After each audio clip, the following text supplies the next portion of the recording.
একটি সুন্দর সমাজ গঠন করতে হইলে, একটি নিরাপদ পরিবার, একটি নিরাপদ সমাজ সাজাইতে হইলে ছেলে মেয়ে নারী পুরুষের ইসলাম যেই বিধান দিছে, যার অবস্থান যেভাবে থাকার কথা, যাকে যেভাবে চলার কথা, যার জন্য যেটুকু অনুমতি, খোদার কসম এটা না মানলে আল্লাহর এই জমিন কোনোদিন শান্তি স্বস্তি নিরাপদ হবে না। একটি সমাজের গুরুত্বপূর্ণ অংশ হলো এটা, নারী পুরুষের চলা ফেরা, উঠা বসা, আচরণ শরীয়ত মোতাবেক চলা। ছেলে মেয়ে যদি অবাধ চলে, নারী পুরুষ যদি অবাধে চলে, কারো মধ্যে যদি পর্দা, সতীত্ব, ইজ্জত এর কদর না থাকে, প্রত্যেকেই যদি যার যার মন মতো নিজের চাহিদা পূরণ করে, যে যার সাথে যেমনে সুযোগ হয়, তাইলে খোদার কসম একটি সমাজ পবিত্র হবে না। ওই সমাজে আল্লাহর রাসূল বলছে, যেই সমাজে ছেলে মেয়ে নারী পুরুষের মধ্যে অবাধ মেলামেশা বেড়ে যায়, আল্লাহর নবী বলেন খোদার কসম হাদিস, ওই সমাজের মধ্যে মহামারী আসে এবং পূর্বপুরুষের ছিল না এমন অগণিত নিত্য নতুন রোগ দেখা দেয়। আল্লাহর নবী সাল্লাল্লাহু আলাইহি ওয়াসাল্লাম বলেন, লাম তাজহারিল ফাহিশাতু ফি কওমিন কাত্তু ইল্লা ফাশা ফীহিমুত তাউন ওয়াল আওজা আল্লাতী লাম তাকুন মাদাত ফি আসলাফিহিম। মহামারী দেখা দেয়, কুলের বাচ্চা মাত্র মায়ের পেট থেকে বের হইছে, এই বাচ্চার ডাক্তার এমন রোগ বলে যেটা পৃথিবী কোনোদিন শুনে নেই। মাত্র পেটের বাচ্চা বাইর হইছে, মাত্র বাচ্চাটা, এমন বাচ্চাও এখন হাজার হাজার রোগাক্রান্ত। আহারে কি আশ্চর্য! মায়ের গুনাহ, বাবার গুনাহ, এই সমাজের গুনাহ, আমাদের গুনাহ। নালে এই মাসুম বাচ্চার তো কোনো গুনাহ নাই, আছে কোনো গুনাহ? আমাদের গুনাহ, আমাদের পাপ আমাদের বাচ্চার জীবন অস্থির করে দিছে। এই জন্য আজকে আমি যেই সূরাটা পড়ছি, আমার মূল বক্তব্য এই কথাটা বুঝানো আপনাদের কাছে। এই একজনই বুঝেন, একজনই বুঝেন। এই বালিকা মাদ্রাসা আলাদা, ছেলেদের মাদ্রাসা আলাদা। মুসলমানের কন্যা দিন শিখবে আলাদা, মুসলমানের মেয়ে ছেলে দিন শিখবে আলাদা। নারী পুরুষের শরীয়তের যেই সীমারেখা, এটা যেখানেই লঙ্ঘন হবে সেখানেই ইনসান আর ইনসান থাকবে না, পশু হয়ে যাবে, পশু হয়ে যাবে। এই জন্য ইসলামী শরীয়তের মধ্যে সবচেয়ে কঠোর, কোন মুসলমানদের উপরে, মুসলিম সমাজে ইমানদারদের যত পাপ আছে, এই সমস্ত পাপের মধ্যে সবচেয়ে ভয়ানক, ইসলামের শরীয়তে, কোরআনে, আল্লাহর বিধানে সবচেয়ে ভয়ানক শাস্তি হলো জিনা এবং ব্যভিচারের শাস্তি। ইসলামের এই বিধানের চাইতে কঠোর শাস্তি অন্য কোনো আমলে নাই, বিধানে নাই। বুঝছে? ইসলামে যত শাস্তি আছে তার মধ্যে ব্যভিচারের শাস্তি, নারী পুরুষ ছেলে মেয়ের অবাধ মেলামেশা, এটার শাস্তি সবচেয়ে জঘন্য। এই জন্য আসমানের নিচে জমিনের উপরে মুসলমানের দ্বারা হতে পারে সবচেয়ে জঘন্য পাপ কোনটি? জিনা, ব্যভিচার। ব্যভিচার আল্লাহ তাআলা এটা কোনোভাবে মেনে নেয় না। হাদিসের মধ্যে আছে, আমি যে হাদিস পড়ছি, মা মিন আহাদিন আগিয়ারু মিনাল্লাহ আন ইয়াজনিয়া আবদাহু আও আন তাজনিয়া আমাতাহু। নবীজি বলেন, আল্লাহ তাআলার সবচেয়ে বেশি গুসা হয় জমিনের কোন পাপে? আল্লাহ বলেন, কোন পুরুষ যখন, নবী বলেন, কোন পুরুষ যখন জিনা করে, কোন নারী যখন জিনা করে। আজকে আপনাদের এই ছেলেদেরকে জিজ্ঞেস করেন যে বাবা, আল্লাহকে সাক্ষী রেখে বলো, এই মুশরিক বেঈমানের মতো এই ফ্যাশনেবল চুল তুমি রাখছো কারে দেখাইতে? গরুরে দেখাইতে, না ছাগল রে, না বুড়া মানুষের দেখাইতে? বলবে তার কলজা ছিঁড়ে আপনি বের করলে দেখবেন কোনো মেয়েকে দেখাইতে। আর কোনো কারণ নেই, আর কোনো কারণ নাই, আর কোনো কারণ। এই সমস্ত ছেলে যুদ্ধ করে মাত্র 16 বছর বয়স, রাতভর দিনভর সারাটা দিন এই মোবাইলে আসক্ত, মোবাইলটা ছাড়তে চায় না, মার লগে যুদ্ধ করে, বাবার সাথে যুদ্ধ করে, প্রয়োজনে ঘর ছেড়ে দিবে, প্রয়োজনে মা বাবার সাথে চোখ রাঙ্গাবে, কারণ তার মোবাইল তার লগে থাকতে হইব 24 ঘন্টা। তার জিজ্ঞাসা করেন, তার কলিজাটা খুলে দেখেন, তার কলিজাটার ভিতরে নারীর আসক্তি, জিনার ব্যভিচারের আসক্তি, সারা রাত উলঙ্গ ছবি আর নর্তকী দিনভর দেখার জন্য এই হাইওয়ান 24 ঘন্টা মোবাইল ব্যবহার করে। আর কোন 16 বছরের কোনো বাচ্চার 24 ঘন্টা বড় মোবাইলের কোনো দরকার নেই। 18 বছরের একটা ছেলের এত লম্বা টাইম মোবাইলের দরকার নেই। বলে পড়ালেখার কাজ আছে, তো পড়ালেখার কাজ রাত 12টার পর থেকে সকাল 8টা পর্যন্ত তোর কোন পড়ালেখা? ওই সময় জমা দে তোর বাপের কাছে এটা। হ্যাঁ এখন বলে হ্যাঁ আমি জমা দিলাম, এখন জমা দে, তোর মায়ের কাছে জমা দে। ওই প্রয়োজনে মারে গুলি করব, ওই প্রয়োজনে বাপেরে গুলি করবে, কিন্তু মোবাইল দিবে না। কারণ এর মধ্যে যে তার নারী, এর মধ্যে যে তার উলঙ্গ ছবি। আপনারা দেখেন না আপনাদের ছেলেদের মাত্র 16 বছর, 18 বছর না হতে সাফা ভিতরে ঢুকে গেছে, কালো চেহারা, বেনামাজি, নিকৃষ্ট। আরে বেনামাজি, খোদার কসম, যে ব্যক্তি জিনায় আসক্ত, যার নামাজ ছুটে যায় বেশি, তার ভিতরে নিশ্চিত নারীর প্রচন্ড হারাম আসক্তি, এটার অভিশাপ। এই অভিশাপের কারণে আমরা কিতাবে পড়ছি হারাম প্রেম, হারাম ইস্ক, হারাম ইস্ক মানুষকে নামাজ ছুটায় দেয়, আল্লাহ ভুলায় দেয়, মুশরিক বানায় দেয়, মুশরিক। আমার কাছে কিতাব আছে, শিরিকওয়ালা বানায় দেয়। ওই তখন বলে আমি তোমাকে ছাড়া আর কিছু বুঝি না। তার মানে আল্লাহও চিনি না, আমি নবীও চিনি না, আমি মার ইজ্জত বুঝি না, আমি আমার ধর্ম চিনি না, আমি আল্লাহ খোদা কিছু বুঝি না, আমি তোমারে বুঝি। এ তো মুশরিক, এ তো বেঈমান।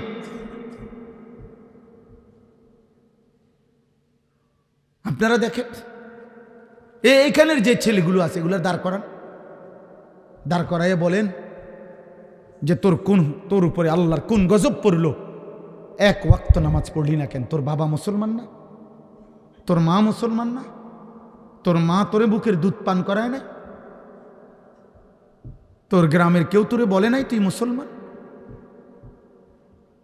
তোর মক্তবের হুজুর তোকে বলে নাই মুসলমান? তোরে কেউ আল্লাহ চিনায় নাই না ফরমান? 16 বছর বয়স এত বড় গাদ্দার হয়ে গেলি? মাত্র 16 বছর বয়সে যদি একটা মুসলমানের বাচ্চা এত বড় ঘাটতেরা হয় যে আল্লাহকে একটা সেজদা দেয় না, এই হাইওয়ান 40 বছর বয়সে তো দাজ্জাল হয়ে যাবে। এত কম বয়সে যদি এত বড় সাহস সে কোত্থেকে পাইল বলে? 16 বছর বয়সে সে আল্লাহকে বৃদ্ধাঙ্গুলি দেখায়। আপনি কারা আবার? আপনি কে? আমি আপনাকে চিনি না। আমি চিনি আমার শাহওয়াত, আমি চিনি আমার নারী, আমি চিনি আমার বন্ধুদেরকে, আমি চিনি মুশরিক আর বেঈমানদের চুল, চেহারা, লিবাস, পোশাক। আব্বা আমরা এই জন্য আশাবাদী, চেষ্টা করি আমাদের এই ছোট ছোট মাদ্রাসাগুলো জায়গায় জায়গায় কম বেশি মানুষ বানায়, মানুষ আখেরাত চিনায়, হালাল হারামের পার্থক্য চিনায়, পাক নাফাক চিনায়। বলে মাদ্রাসা কি করে? মাদ্রাসা পাক নাফাক চিনায়, মাদ্রাসা হালাল হারাম চিনায়, মাদ্রাসার তালেব এলেমের কলিজার মধ্যে এটা ঢুকায় যে বাবা মরণ পর্যন্ত সুদ খাইস না।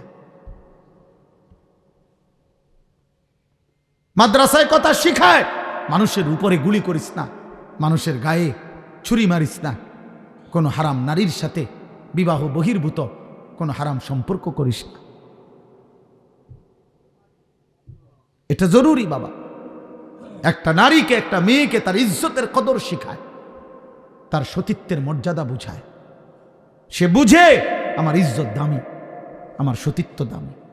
হ্যাঁ, যদি কোনো জায়গায় কেউ একক কেউ যদি যে বলে হুজুর মাদ্রাসাত পড়েও দেখছি উল্টা পাল্টা, তাহলে ওই শুধু ওই উল্টা পাল্টাটা, মাদ্রাসা উল্টা পাল্টা বানায় নাই, ওর ব্যক্তি চরিত্রের অসতের কারণে। কোরআন তাকে উল্টা বানায় নাই, রাসূলুল্লাহর সুন্নাহ তাকে উল্টা বানায় নাই, ও বরং আল্লাহর কোরআন গ্রহণ করে নাই। তো গ্রহণ না করলে অন্যের যে দশা, এরও তো এই দশাই হবে। কথা বোঝেন নাই আপনি?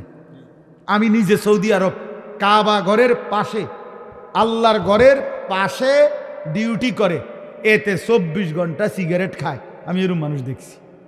তো এটা আল্লাহর ঘরের দোষ। আল্লাহর ঘরের পাশে সারা রাত ডিউটি করছে পাশের হোটেলে, এরপরে ফজরের ওয়াক্তে আপনার কাবা ঘরের আল্লাহর ঘরের নামাজ চলতেছে তেসাড়ি দিয়ে একটা জায়গায়, অথচ এই জায়গায় একটা সেজদা দিলে 1,00,000 সেজদা। এমন হইতে পারে না? কথা বলেন না কেন? তো তো এটা কাবা ঘরের দোষ, এটা রাসূলুল্লাহ সাল্লাল্লাহু আলাইহি সাল্লামের বলার দোষ। তাইলে আপনাদের কাছে জন্য বললাম, আখলাকের হেফাজত জরুরি বাবা, চরিত্রের হেফাজত জরুরি। আপনারা আপনাদের ছেলেদের দিকে তাকায় দেখেন, আপনাদের স্ত্রীর দিকে তাকায় দেখেন। একজন মহিলা প্রতিদিন তার ভাসুরের সাথে কথা বলে, দেবরের সাথে কথা বলে, সবার সামনে খানা পিনা দিতেছে, রাস্তার পাশের পুকুরে গোসল করতেছে। কি নির্লজ্জ বেহায়া নারী, কি অসভ্য নারী। স্বামী বেচারা বেটা, তুমি নাফরমান, দুনিয়ার কত কিছু করলা, তোমার বিবির জন্য, মেয়েটার জন্য একটা পর্দায় ঢাকা গোসলখানা করতে পারলা না, তুমি বেড় বেড়া আকামলা কোথাকার। তুমি তোমার বিবি বাচ্চার মেয়ের ইজ্জতের কদর বুঝলা না। এই জন্য আপনারা সবাই বুঝবেন না, যদি বুঝেন খবর নেন, রাগ হওয়ার সুরত না। সারাটা দেশের হালাত খুঁজেন, কি পরিমাণ এখন প্রতিদিন এখনকার খবর হলো এত বেশি পরিমাণ পরকিয়া সারাটা দেশে।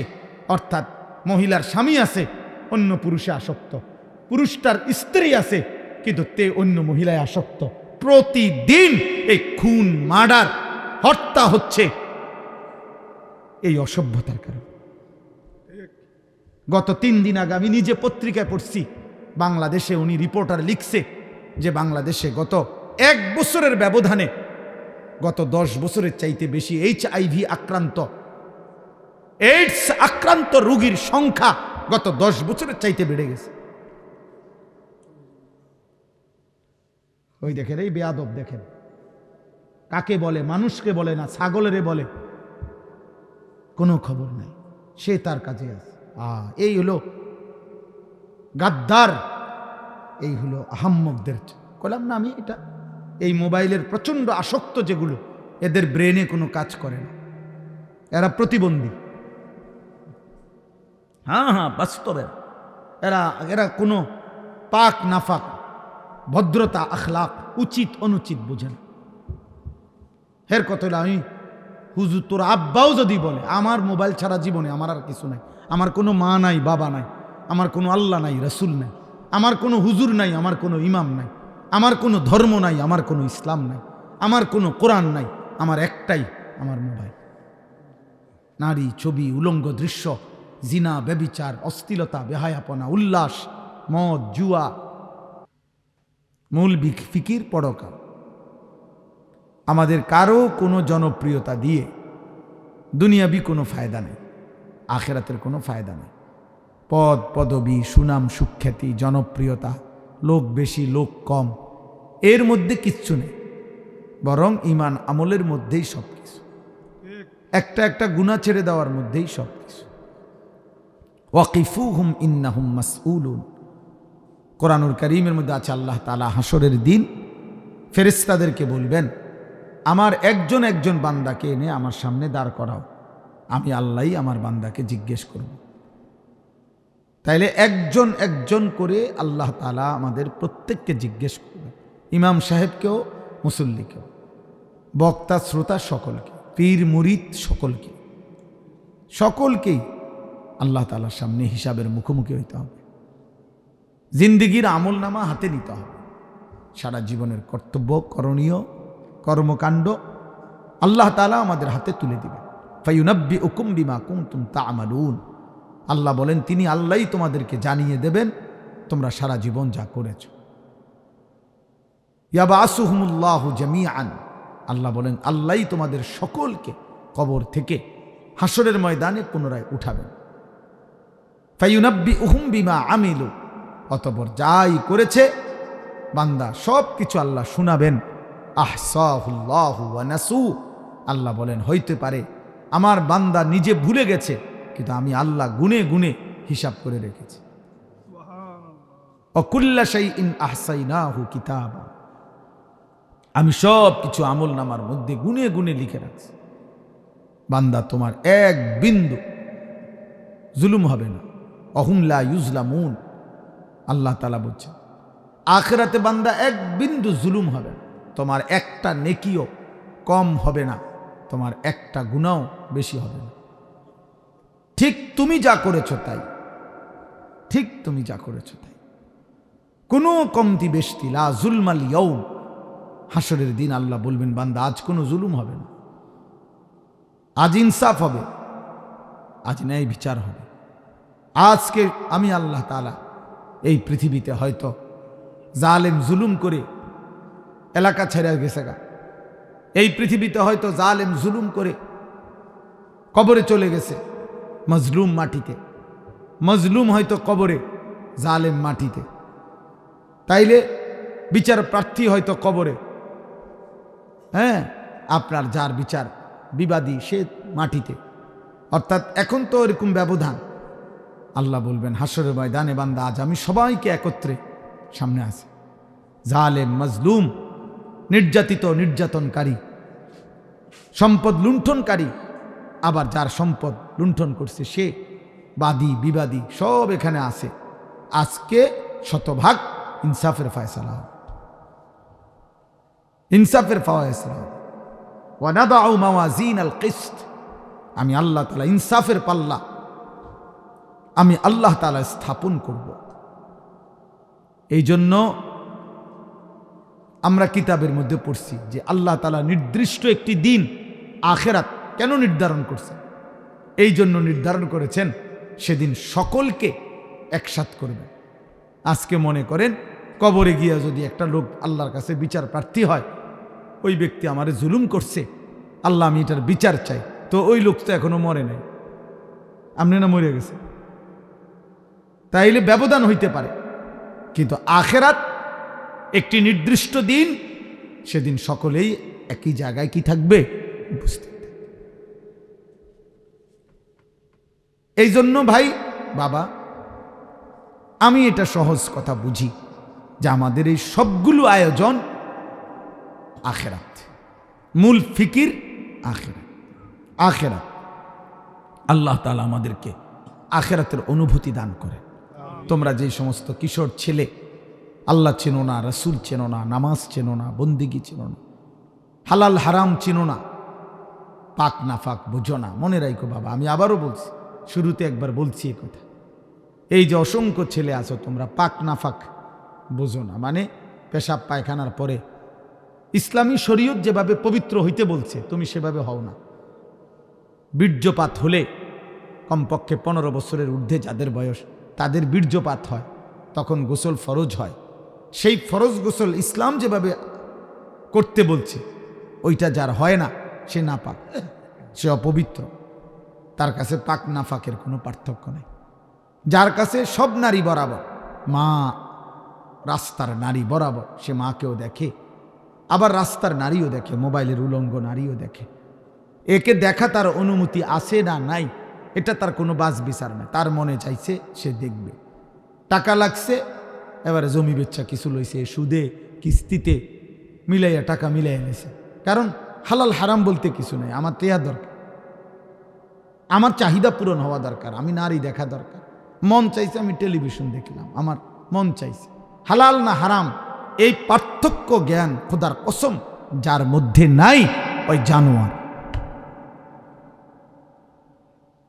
ওই কি পুরুষ হোক আর নারী হোক, আমি হই আর আপনি হোক, বুড়া হোক আর জওয়ান হোক, ওই মূলত মানুষ না। মানুষকে আল্লাহ তাআলা সর্বোচ্চ আকল দিয়েছেন, আকলে তাম, পূর্ণ বিবেক বুদ্ধি আল্লাহ মানুষকে দিয়েছে। তাহলে পূর্ণ বিবেক থাকার পরেও বিবেককে যে পার্থক্য করতে দেয় না, ওই মূলত মানুষ না। এজন্য কোরআনুল কারীমের মধ্যে বহু আয়াতে এই কথা আল্লাহ বলছে, উলাইকা কাল আনআম, আল্লাহ তাআলা বলছে এই নাফরমান এই জানোয়ারের মতো। বাল হুম কাল আনআম ইনহুম ইল্লা কাল আনআম। আল্লাহ বলেন নাফরমান মনের চাহিদা পূরণ করে, তার পরিচয় আর কিছুই নয়, শুধুই জানোয়ার। ওয়াত্তাবা হাওয়াহু ফামাসালুহু কামাসালিল কালব। আল্লাহ বলছে যে মনের চাহিদার অনুসরণ করে তার উদাহরণ কুত্তার মতো। কামাসালিল কালব, কুত্তার মতো, কুকুর। এটা সাংঘাতিক বিষয়। অনেক আয়াত আছে এমন কোরআন শরীফ। আল্লাহ তাআলা বলেন শয়তান প্রত্যেক নাফরমান পাপীকে গুনাহ করাইতে বারবার বলে। যখনই সে গুনাহ করে সাথে সাথে শয়তান ঘোষণা করে আমি তোমার থেকে মুক্ত, আমি আল্লাহকে ভয় করি। কি কেমন বাটফার চিন্তা করছেন? শয়তান কেমন শয়তান! শয়তান নিজে কি পরিমাণ শয়তান চিন্তা করে, তে হইতে আমনেরে কি পরিমাণ শয়তানি করে, তে নিজে তো শক্ত শয়তান। সে বলে এই যে আমি দেখাই আপনাদেরকে, এইখানে আছে কামাসালিশ শাইতান। আল্লাহ তাআলা বলেন ইজ ক্বালা লিল ইনসানি কফুর। শয়তান যখন মানুষকে বলে আল্লাহর নাফরমানি করো, ফালাম্মা কাফারা, যখনই সে নাফরমানি করে, ক্বালা ইন্নী বারীউম মিনকা, সাথে সাথে বলে আমি তোমার থেকে পবিত্র, আমি তোমার লগে নাই। ইন্নী আখাফুল্লাহ রাব্বাল আলামিন। তারে আকাম করাই আবার তে নিজে কয় আমি আল্লাহরে ভয় করি। কেমন ডাকাত চিন্তা করছেন? তারে দিয়ে চুরি করাইয়া এখন হইতে কয় না আমি চুরি করতাম না, আমি আল্লাহরে ভয় করি। তুমি করো। ফাকানা আকিবাতাহুমা আন্নাহুমা ফিন্নারি খালিদাইনি ফিহা। আল্লাহ বলেন আমি আল্লাহ বলে দিলাম শয়তান এবং তার উভয়ের পরিণতি অনন্তকালের জাহান্নাম। ওয়াদালিকা জাযাউয যালিমিন। আর এটাই জালেমের প্রতিদান। অতএব এটা বুঝতে শেখো, বাবারাও বুঝতে শিখেন, পর্দার আড়ালের যারা মা বোন আছেন বুঝতে শিখেন, বুঝতে শিখেন। সবাই সবার জায়গায় খামখেয়ালি করবেন না, আলাদা আলাদা। এই ছেলে, এই বেটা, এই সাদা জ্যাকেটওয়ালা, তোমারে বলছি তুমি এখানে বৈশা না হাসা বাইরে চলে যাও। ওঠো এখান থেকে বেটা, ফালতু কোথাকার। তোমারে শুনতে কেউ জোর করছে নাকি বয়ান? এদিকে দেখছে, এত মনে হচ্ছে আমি বুঝছি না। হ্যাঁ রে বেটা, ভাত খাইয়া বড় হয়েছি, চিরা খাইয়া না। আমি আগেই বললাম না আমার তো জনসমর্থন দরকার নেই। আমার একজনও খামখেয়ালি করবেন না, বললাম। যার কষ্ট হয় আমি তো অনুমতি দিছি, চলে গেলে কোনো আপত্তি নেই, কোনো সমস্যা নাই। আমি সেই মানুষ যে মানুষ 4 জন মানুষের সামনে বয়ান করছি। আমার কথা আমার মনে আছে না? আমি 10 জন মানুষের সামনে বয়ান করছি। আমি ঘড়ির ঘন্টায় 4 ঘন্টা টানা বয়ান করছি, আলহামদুলিল্লাহ। হ্যাঁ, কাজেই এটা কোনো বিষয় না, এটা কোনো অসুবিধা না। আল্লাহর কথা ভাইয়া মনোযোগ দিতে হবে। গাফেল 1000 বছরেও তার জীবন বদলায় না। এই ছেলে পেলে অনেক ছেলে তোমরা আজকে অভিভাবকের খামখেয়ালির সুযোগ পেয়ে তোমরা নিজেকে মুক্ত, স্বাধীন, আজাদ মনে করছো। এর মূল কারণ হলো অভিভাবকের গাফলত। অভিভাবক কিছুই বলে না, যার ফলে ছেলেটা নিজের মতো হাসে, নাচে, লাফায়, ফুর্তি করে, মন চাইলে নাচ দেখে, নর্তকী দেখে, জিনা ব্যভিচারের দৃশ্য দেখে, অসৎ বন্ধুদের সাথে আড্ডা দেয়, কি বলে, কি করে, কি খায়, কোথায় চলে, কি দেখে। আমার তো অনেক আফসোস মনে। এমন যুবক আছে আপনাদের, এমন অনেক কিশোর ছেলে একসাথে বসে এমন উলঙ্গ ছবি দেখে, কোনো কুত্তাও এটা দেখে বলে। এমন বিশ্রী কথা বলে, কোনো কুত্তার জবান দিয়া এত নোংরা কথা বের হবে। একজন মনে করেন মন চাইছে একটারে লাথি দিয়া লাইছে, একটার শার্ট ধরে টান দিয়া লাইছে, মানে পাগলামি আর কি। কারণ অভিভাবক নাই, যে কেউ যে টেনে ধরবে এমন কেউ নেই, কেউ যে ফেরাবে এমন কেউ নেই। ছেলে ছেলের মতো, মেয়ে মেয়ের মতো। মেয়ের নিজের কাছে যেটাই পছন্দ হয় ও ওইটাই পড়ে, ওইটাই তার সাজ। তাইলে তার বাবার কি দরকার ছিল? স্ত্রী যদি নিজের মতোই সাজে তো স্বামীর কি দরকার ছিল? স্বামীর কি দরকার ছিল? জীবন মানে যদি যৌন চাহিদা পূরণ হয় তার বিবাহের কি দরকার ছিল? এটা তো পথে ঘাটেই পূরণ করা যায়, পথে ঘাটেই পূরণ করা যায়। তা আল্লাহ তাআলা একটা বিবাহ, একটা পরিবার, একটা সম্বন্ধ, এই সব কিছু দিচ্ছেন এই জন্য যে এটা শুধু যৌন চাহিদা পূরণ নয়, লজ্জাস্থানের চাহিদা পূরণ নয়, বরং একটা জীবন গঠন, একটা পরিবার গঠন। এটা একটা পরিবার হবে, এই নারী পুরুষ স্বামী স্ত্রী একত্র হবে। এটা শুধু আপনার যৌন চাহিদা না, বরং এর মধ্যে একটা পরিবার, একটা বংশ, একটা সংসার, একটা আগামী প্রজন্ম, এইভাবে একটা সিলসিলা নতুন করে জারি হোক। আমার মা আমার বাবা তো তাদের সম্বন্ধ তো তার বরকতে আমরা 5 ভাই আলেমে দ্বীন হইছি। 3 বোন দিনদার স্বামীর কাছে বিবাহ দেওয়া হয়েছে। 5 ভাই 3 বোনের বর্তমানে 30-34 জনের মতো ছেলে মেয়ে সব মাদ্রাসায় পড়তেছে। তো সেটা ওই বাবা মার কঠিন সিদ্ধান্ত ছিল। তাহলে একটা জেনারেশন, একটা ফ্যামিলি। হযরত ইব্রাহিম আলাইহিস সালাম আল্লাহর ঘর কাবা পুনর্নির্মাণ করে ইসমাইলকে সাথে নিয়ে বাবা পুত্র মিলে দোয়া করছে, আল্লাহ আপনি আমাদেরকে ওয়ামিন যুররিয়াতিনা উম্মাতাম মুসলিমাতাল লাক। অনেকগুলো দোয়া, এর মধ্যে এটা একটা দোয়া যে আল্লাহ কিয়ামত পর্যন্ত আমাদের বংশধারায় আপনি এমন মানুষ রাখবেন যারা আপনার আনুগত্যশীল মুসলিম, এমন জাতি কিয়ামত পর্যন্ত আমার ফ্যামিলিতে রাখে। 30 বছর পরে, 50 বছর পরে, 70 বছর পরে যেন আমার ফ্যামিলি হারিয়ে না যায়, যে আর কেউ আল্লাহ চিনে না, আর কেউ সেজদা দেয় না, আর কেউ মসজিদে যায় না, আর কেউ রবের কোরআন চেনে না। এই পৃথিবীতে হাজারো লক্ষ মানুষের ফ্যামিলি খোদার কসম এমন আছে 70 বছর পরে, 50 বছর পরে, 30 বছর পরে ওই ফ্যামিলির আর কেউ আল্লাহ চেনে না, আর কেউ নামাজ পড়ে না।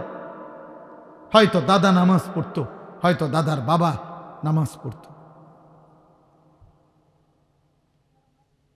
আমাদের ইন্ডিয়ার একজন বড় বুজুর্গ আওলাদে রসুল সৈয়দ আরশাদ মাদানী হজরত একবার এটা বলছিলেন, এক দেশে সফরে গিয়ে একটি ছোট্ট গ্রামের পাশে ওনারা গাড়ি থামাইয়া নামাজের ওয়াক্ত হইছে, তো নামাজ পড়ছেন। তো নামাজ যখন রাস্তার পাশে রুমাল বিছাইয়া ওনারা 4 জন যখন নামাজ পড়ছেন, তো ওই রাস্তার পাশের বাড়ির ভিতর থেকে একজন বৃদ্ধা নারী, 90-92 বছর বয়স্কা নারী, বুড়া মানুষ, লাঠি ভর দিয়ে ওনাদের কাছে এসে জিজ্ঞেস করছে যে তোমরা এটা যা করলা এখন কি করলা এটা? তো ওনারা বুঝাইয়া বলছেন যে এটা আমাদের রবের প্রার্থনা, ইবাদত, নামাজ। তখন ওই বৃদ্ধা নারী চোখের পানি ফেলে কাইন্দা বলছে, ওনার ওই আল্লাহওয়ালা বলছেন যে ওই বৃদ্ধা নারী চোখের পানি ফেলে বলছে, তোমাদের এই দৃশ্য দেখে আমার মনে পড়তেছে ছোট্টবেলায় আমি যখন পিচ্চি ছিলাম আমার দাদি নানিরা এরকম করত।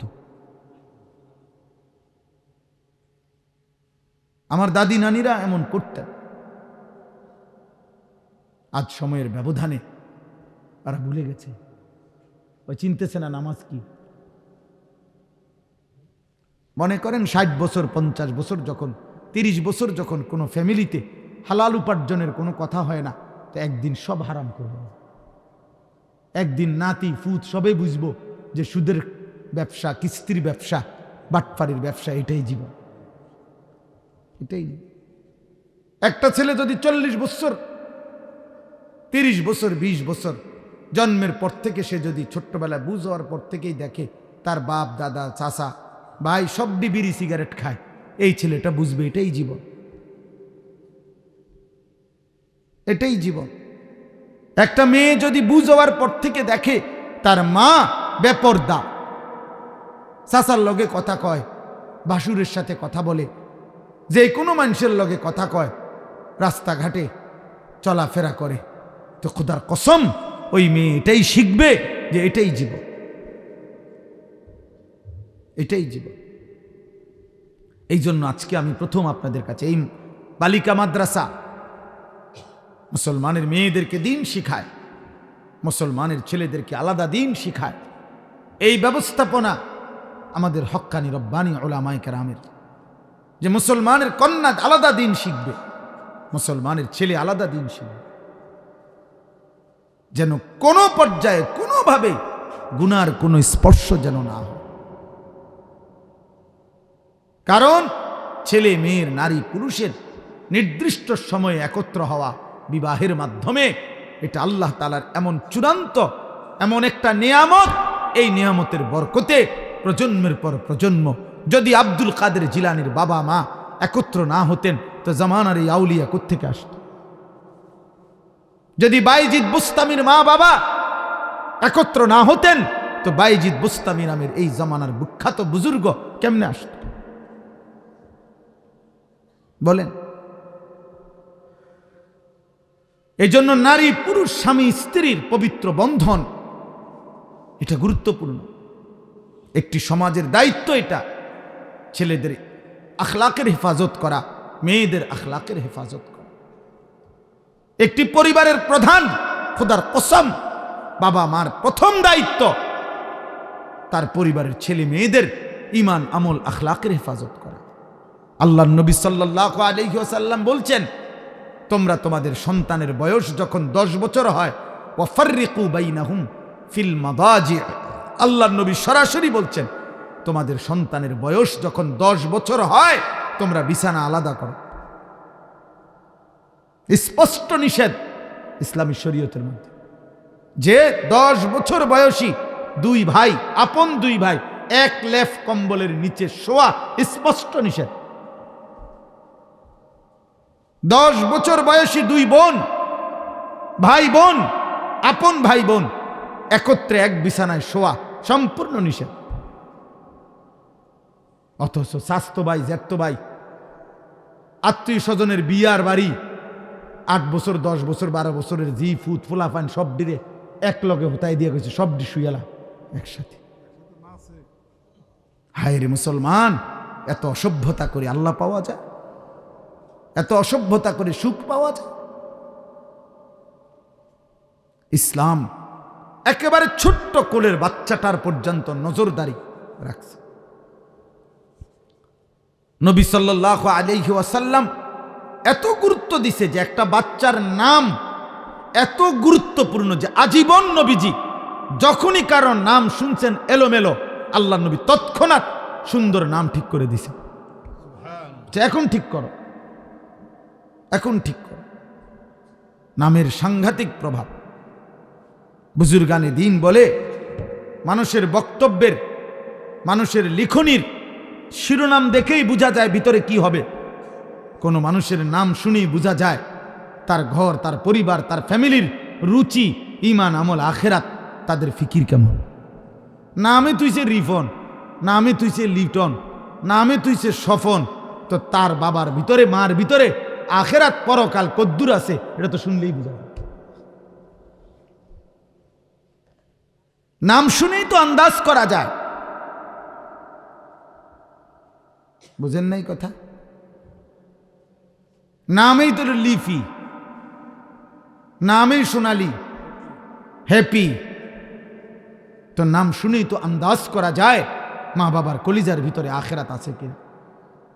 এটা আল্লাহর নবী বলছেন। একটি বাচ্চার হক, অধিকার তার সুন্দর নাম। নামের সাংঘাতিক আসর, প্রভাব। এই জন্য আমি বললাম আমাদের এটা প্রত্যেকের জিম্মাদারি, আমাদের দায়িত্ব, এটা আমাদের এটা জিম্মাদারি। আমরা যেন আমাদের আখলাকের হেফাজত করি, নিজের পরিবারের, এটা নজর রাখা। আপনারা যদি আপনাদের ছেলে মেয়ে, আপনাদের পরিবারের মধ্যে যদি আপনারা ঈমান আমল আখেরাতের চর্চা না করেন, বাবা কে করে দিবে? আপনার ছেলেকে আমি ঠিক করে দেব কেন? আপনার ছেলেকে মসজিদের ইমাম ঠিক করবে কেন? মাহফিলের বক্তার কাছে কয়, হুজুর বেডি ইত্তিরি ভালো করে কইয়া দিয়েন। মাহফিলের বক্তারে দায়িত্ব দিছে, আমনে বেডি হেবডার আমি ঠিক করে দিতাম, ভালো করে কইয়া দিবেন। কেন? আপনি ঘোড়ার ঘাস পারেন? আপনি পুরুষ না? আপনি কাপুরুষ? কমান মানবে এই কারণে মানে না, যখন তার কলিজার ভিতরে আখিরাত নাই। একেবারে মিথ্যা কথা আমি বললাম মিয়া। কোন মানুষের কলিজার ভিতরে যদি আখিরাতের ভয় থাকে আর দিলের মধ্যে যদি থাকে আমার বিবি বাচ্চাকে আমি জাহান্নাম থেকে বাঁচাবোই বাঁচাবো, খোদার কসম একদিন না একদিন চোখের পানি ফেললে, আল্লাহর কাছে আহাজারি করলে আসমানওয়ালা রব নিজে পরিবর্তন করে দিবে।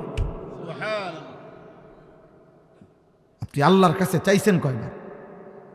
আপনার ছেলেটা যে 365 দিনে একদিনও নামাজ পড়ে না, ফজরের নামাজ কোনো দিন, আপনি আল্লাহর কাছে বলছেন কয়দিন? চোখের পানি ফেলছেন কয়দিন?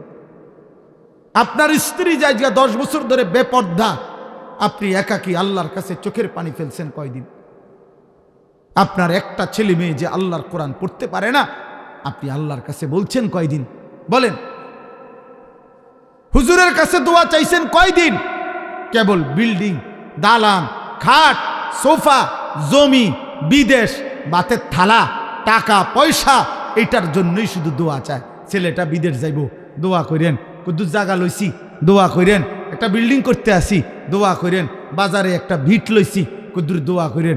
একটা মোটরসাইকেল কিনছি, হুজুর দোয়া করেন। ফুলাডার শুলবালা না, দোয়া করেন। বিদেশে একটু টিয়া পয়সা মার খাইয়া গেছে, দোয়া করেন।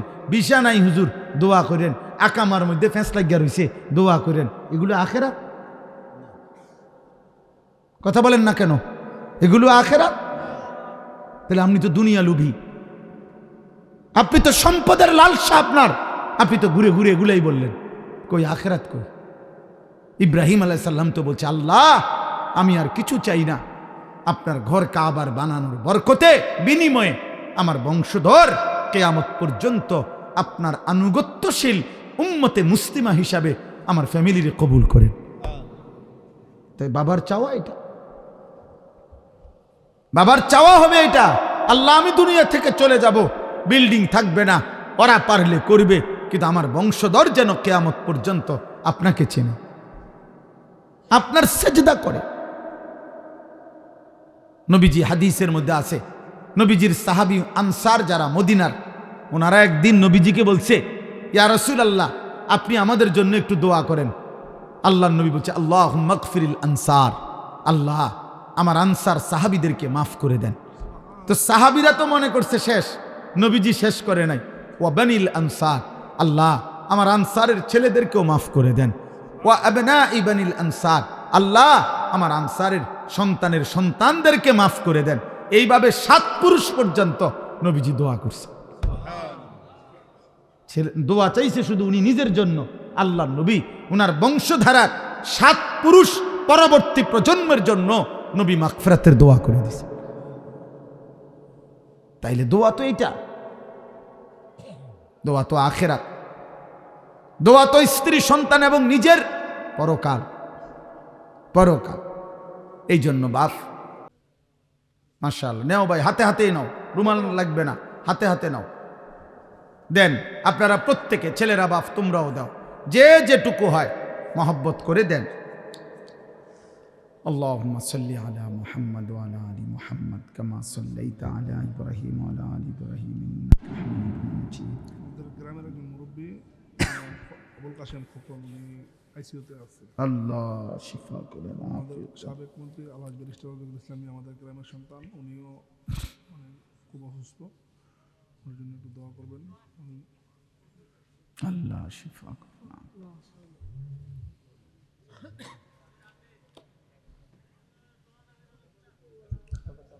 জি, আলহামদুলিল্লাহ রাব্বিল আলামিন। আল্লাহুম্মা আনতাস সালাম ওয়া মিনকাস সালাম, তাবারাকতা ইয়া যাল জালালি ওয়াল ইকরাম, ইয়া আরহামার রাহিমিন, ইয়া আরহামার রাহিমিন, ইয়া আরহামার রাহিমিন।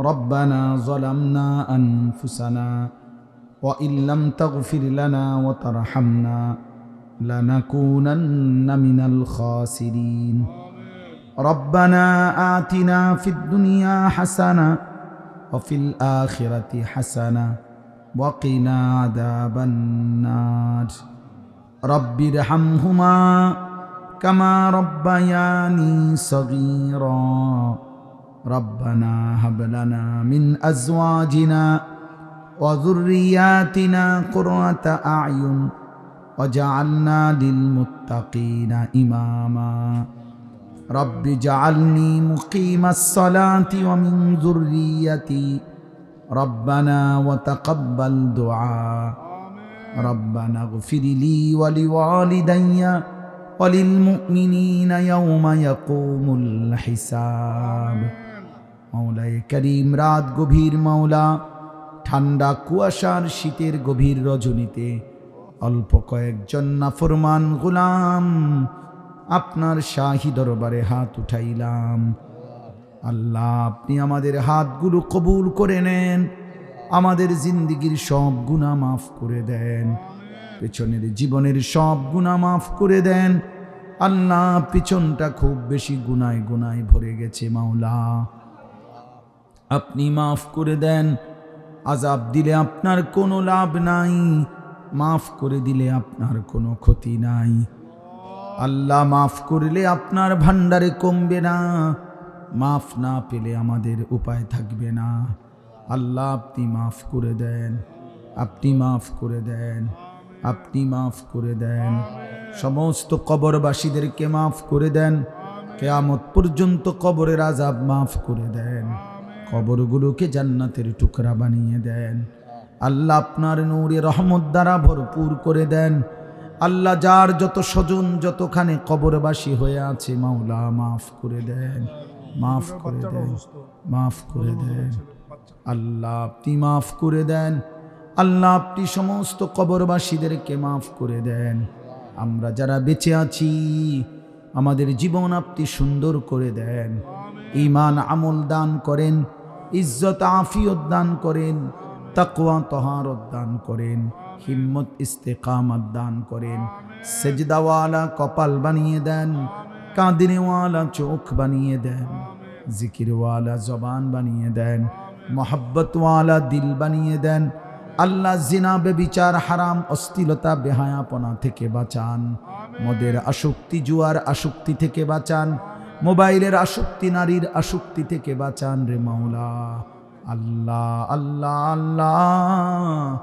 আল্লাহ ইউসুফ আলাইহিস সালামের মতো উত্তম আখলাক দান করেন আসহাবে কাহাফের মতো ঈমান দান করেন নবী সাল্লাল্লাহু আলাইহি সাল্লামের সুন্নাত মানবার তৌফিক দান করেন আল্লাহ জীবনটা কাজে লাগাবার তৌফিক দেন আয় আল্লাহ অসুস্থ বিমারি যারা শিফা করে দেন আল্লাহ যতজন যতভাবে অসুস্থ হয়ে আছে আল্লাহ যতজনের জন্য দোয়া চাওয়া হয়েছে সমস্ত অসুস্থ বিমারিদেরকে শিফা করে দেন আল্লাহ কেউ আইসিইউতে আছে কেউ বৃদ্ধ অবস্থায় আছে কেউ ছোট্ট মাসুম বাচ্চা হয়ে অসুস্থ আছে আল্লাহ প্রত্যেকেই যার যত অসুস্থতা সব অসুস্থদেরকে আপনি শিফায়ে কামেলা আজেলা দান করেন আল্লাহ আমাদেরকে সুস্থতার হায়াত দেন পেরেশানি দূর করে দেন অভাব দূর করে দেন অস্থিরতা দূর করে দেন ঋণ মুক্ত করে দেন আল্লাহ এই মাদ্রাসা আপনি কবুল করে নেন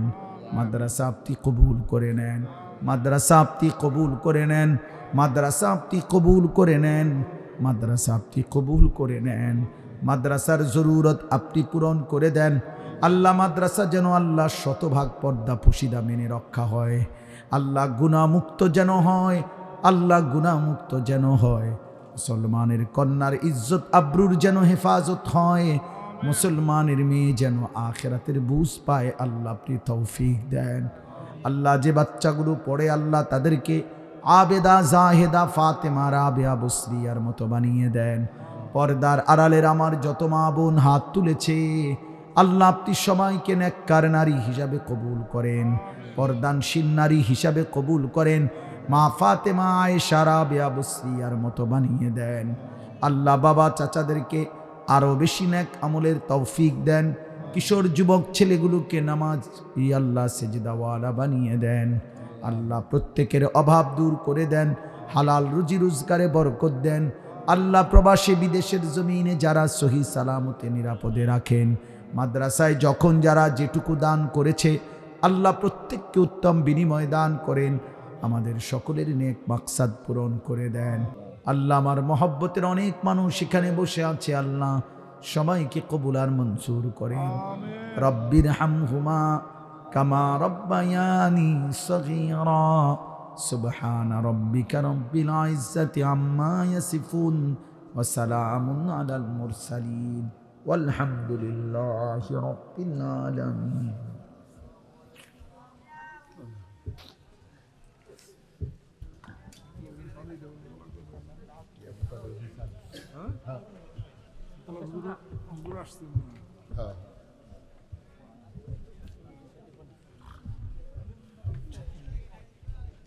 আপনারা ছেলেরা বাবা তোমরা সবাই আরেকটু হিম্মত করে একদম চাপায় বসো, ওরা বসতে দাও সবাই সবাই।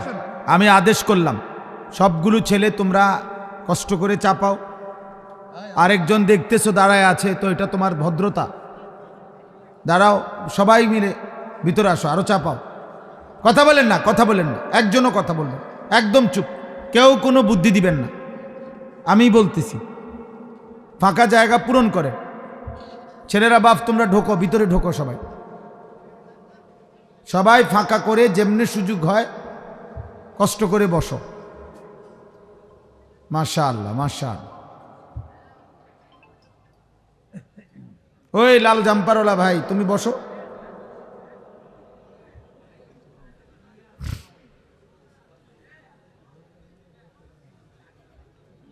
তোমরা এই যে ভাই তোমরা বসো। এই কোনাওয়ালা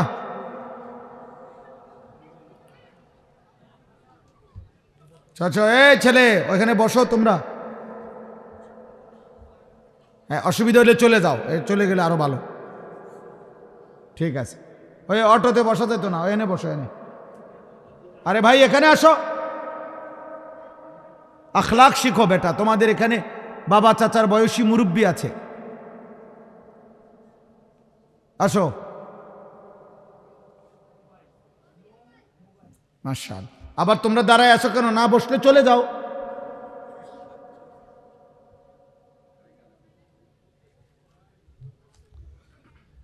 দ্বিতীয় কথা হলো সবগুলো হাতে ধরা মোবাইল বন্ধ করেন। ছেলেরা বাবা একজনও মোবাইল হাতে ধরে ভিডিও রেকর্ড করা যাবে না, আমি নিষেধ করলাম।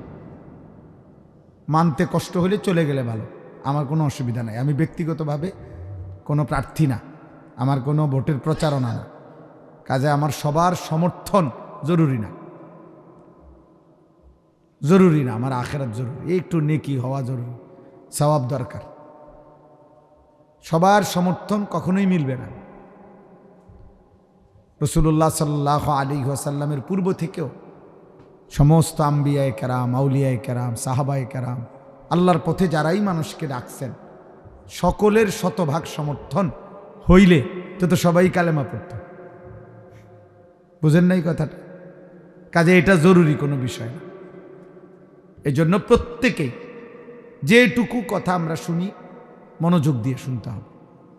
মোবাইল হাতে ধরে রাখলে দিল জমে না, মনোযোগ হয় না বাবা। শুধু শুধু সারা দিন রাত ফুল টাইম মোবাইলের প্রতি পড়ে থাকা, এটা আসলে মূর্খতা। এটা এক ধরনের জীবনটাকে মানসিক ভারসাম্যহীন বানায় ফেলে। অসংখ্য যুবক কিশোর তোমরা যদি বিবেক থাকে ভাইবা দেখো, এই মোবাইলের প্রচণ্ড আসক্তির কারণে তোমার ভিতরে কোনো ভদ্রতা বলতে কিছু নেই, যে এখানে কি মানায়, অমকের সামনে কি মানাবে কি না, কি হচ্ছে, কেমন লাগতেছে, কোনো কিছুই ব্রেনে কাজ করে না। পার্থক্য শক্তি কমে যায়, অনুভব কমে যায়। তখন মানুষটা এক ধরনের জন্তু জানোয়ারের মতো এমন হয় যে আমার যা মন চায় আমি তাই করব। এটা কিন্তু মূলত জানোয়ারের স্বভাব, মানুষের স্বভাব। মানুষ হলো যার পূর্ণ সুখ বিবেক বুদ্ধি বিবেচনা যে কাজ লাগাইয়া পার্থক্য করতে জানে, এটা আলো, এটা অন্ধকার, এটা উচিত, এটা অনুচিত, এটা আমার করণীয়, এটা আমার বর্জনীয়, এই পার্থক্য জ্ঞান যার মধ্যে থাকে তাকে মানুষ বলে। আর পার্থক্য জ্ঞান যার মধ্যে নাই, হালাল হারাম সব বরাবর যার কাছে, ওই মূলত জানোয়ার, ও মূলত চতুষ্পদ জন্তু। মদও খায়, মধুও খায়, মাকেও দেখে, বোনকেও দেখে, আবার হারাম যে নারী দেখার অনুমতি নাই তাকেও দেখে, গালিও দেয়, সালামও দেয়, কষ্ট করে উপার্জনের টাকাও নেয়, সুদের টাকাও নেয়।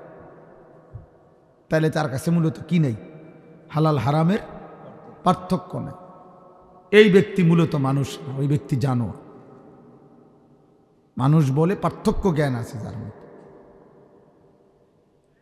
পার্থক্য জ্ঞান। আল্লাহ তাআলা আমাদেরকে বুঝ দান করেন। আমিন। আলহামদুলিল্লাহ আলহামদুলিল্লাহ নাহমাদুহু ওয়া নাস্তাঈনুহু ওয়া নাস্তাগফিরুহু ওয়া নু'মিনু বিহি ওয়া নাতাওয়াক্কালু আলাইহি ওয়া নাউযু বিল্লাহি মিন শুরুরি আনফুসিনা ওয়া মিন সাইয়্যাতি আ'মালিনা। من يهده الله فلا مضل له ومن يضلله فلا هادي له ونشهد أن لا إله إلا الله وحده لا شريك له ونشهد أن سيدنا وحبيبنا ومولانا محمدا عبده ورسوله أما بعد فأعوذ بالله من الشيطان الرجيم بسم الله الرحمن الرحيم سورة أنزلناها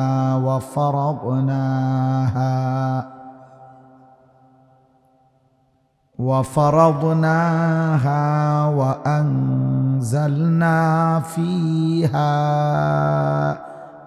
آيات بينات وأنزلنا فيها آيات بينات لعلكم تذكرون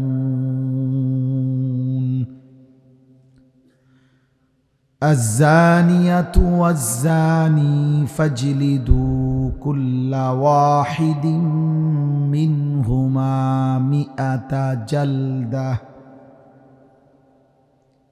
ولا تأخذكم بهما رأفة في دين الله إن كنتم تؤمنون بالله واليوم الآخر وليشهد عذابهما طائفة من المؤمنين الزاني لا ينكح إلا زانية أو مشركة والزانية لا ينكحها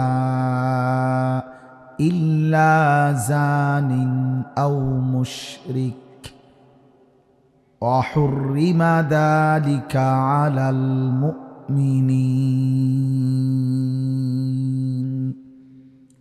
صدق الله مولانا العظيم وقال نبينا صلى الله عليه وسلم মা মিন আহাদিন আগিয়ারু মিনাল্লাহ আন ইয়াজনিয়া আবদাহু আও আন তাজনিয়া আমাতাহু।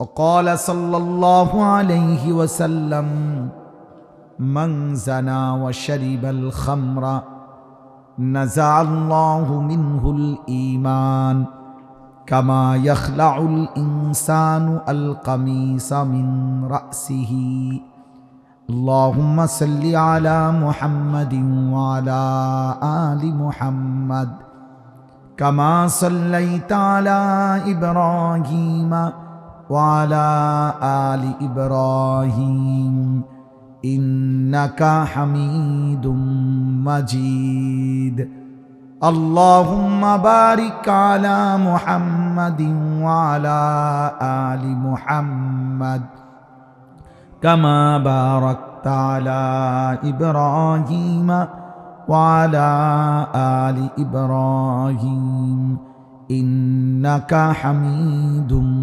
مجيد سبحانك لا علم لنا إلا ما علمتنا إنك أنت العليم الحكيم الحمد لله আল্লাহ পাক রব্বুল ইজ্জত জুল জালাল ওয়াল ইকরামের ফজল করম, রব্বুল আলামিনের অপরিসীম ইহসান মেহেরবানি দয়া, আল্লাহ তাআলা আমাদেরকে আজ 17 ডিসেম্বর 2025 রোজ বুধবার কুমিল্লা জেলা মুরাদনগর উপজেলাধীন পাক গাজীপুর শ্রীরামপুর হযরত আয়েশা সিদ্দিকা রাদিয়াল্লাহু তাআলা আনহা বালিকা মাদ্রাসার উদ্যোগে আজকের এই তৃতীয় বার্ষিক ইসলাহি মাহফিলে আল্লাহ তাআলা আমাদেরকে আসবার বসবার আল্লাহর জন্যই জমা হওয়ার তৌফিক দান করেছেন। আলহামদুলিল্লাহ। সবার কাছে আমি আবারও একবার বলতেছি, শতভাগ মনোযোগ দিয়ে আন্তরিকতা নিয়ে আল্লাহর কথা শুনেন। প্রিয় ভাই, প্রতিটা মাহফিল ছোট হোক বড় হোক আখিরাতের আশায় করা, আমার বলা আপনাদের শোনা, ইন্তেজামওয়ালাদের আয়োজন, সব কিছুর মধ্যেই মূলত একটা ছোট মাকসাদ মূল থাকে যে আমাদের যেন জীবন পরিবর্তন হয়, আমাদের মধ্যে যেন অনুভূতি আসে, ভাবনা তৈরি হয়, আমরা যেন আখিরাত নিয়ে ভাবি, নিজেকে নিয়ে ভাবি, আমার মধ্যে যেন এই অনুভূতি জাগে যে আমার মৃত্যু পরবর্তী জীবন কি হবে, গুনাহ আমার কি ক্ষতি করে, নেক আমল আমাকে কি উপকার করে, জাহান্নাম থেকে বাঁচবো কিভাবে, জান্নাতে যাব কিভাবে, আমার আল্লাহ তাআলা আমার কাছে চান কি, আমি করছি কি, এই কথাগুলো বুঝা উপলব্ধি করা বারবার উলামায়ে কেরাম ঘুরে ফিরে বলে থাকে। এই একই কথা মনে করেন, কল্পনা করেন কত বছর আগে আমরা আপনাদের এই শ্রীরামপুর আশপাশে ওয়াজ করছি, তো এই একই কথা আজ কোনো নতুন কিছু নিয়ে আসছি যে চাঁদের দেশ থেকে বা মঙ্গল বিজয় করে মঙ্গল গ্রহের থেকে কোনো কথা নিয়ে আসছি, এমন কিছু না।